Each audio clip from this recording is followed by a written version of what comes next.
don't normally agree with Ed Davey, but for once I do. Yes, it's time to put the Tory government out of its misery, the Tory Party out of their misery, and the country out of their misery. A general election now would tidy stuff up and would allow Jackie and her colleagues, decent people, decent politicians, the time to have the conversation on the backbench in opposition they need to sort themselves out. They're a high tax party at the moment, because that's what they're doing in government. They want to be a low tax party. They don't know how to square the circle. You need to take some time out. There's time now to go to the backbench, go to opposition, take time out. The quicker we have a general election, the happier your viewers will be, the happier I'll be, the happier Jackie will be. Because but are you basing it on the assumption that the Tories will get kicked out? So if you had another general election tomorrow and they got re-elected, what? Would that make you happy? Look, I would be incredibly surprised if we held the general election tomorrow or Thursday, maybe 2 days' time. If we held one and we didn't see the Labour Party's 15, 16, 17-point lead in the polls evident in the seats. A landslide is coming, and you can't run from the voters. The voters get angry if you run away from them, if you push it off for too long. But no one's running anywhere. They're just sticking to the original plan. The original plan was next year. They're not running. Well, they're just sticking to the plan. The point is, if I may say, you are in opposition, and most people haven't a clue on what your manifesto is going to be.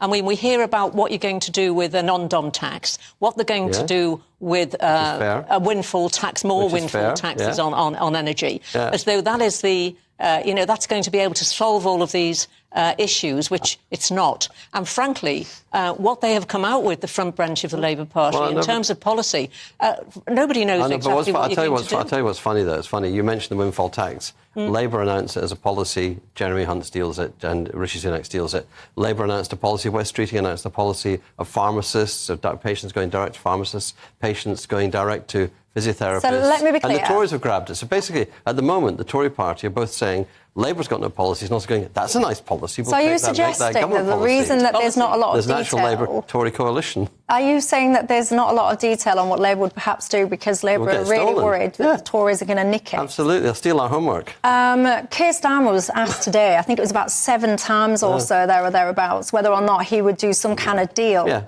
with the Lib Dems. And he just wouldn't answer the simple question. Yeah, to be honest, we'll never need to do a deal with the Lib Dems.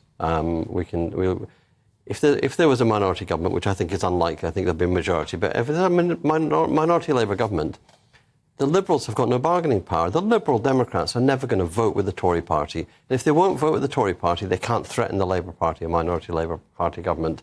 And so if I'd been here, I'd said the SNP, the Lib Dems, the Greens, whoever it is, no deals. Won't do a deal with the Tories, we won't do a deal with the Lib Dems, don't do a deal. We will govern in the interests of the country, and people can vote for us in Parliament, they can vote for our Queen's speech or vote against it. If you vote against our Queen's speech, you're backing the Tories. Labour have never won an election without Scotland. And to be fair, I mean, from when you were in power, when they have been in power, which have not been that many times, actually. No, we don't win very often, I agree with that. But you've had to actually...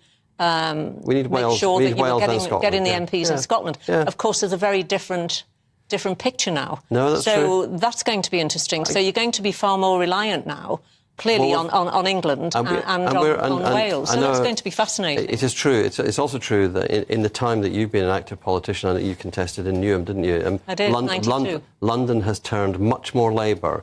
London is now so solid for Labour that we're likely to even pick up more seats. It's become a Labour city, and it used to be a contestable city.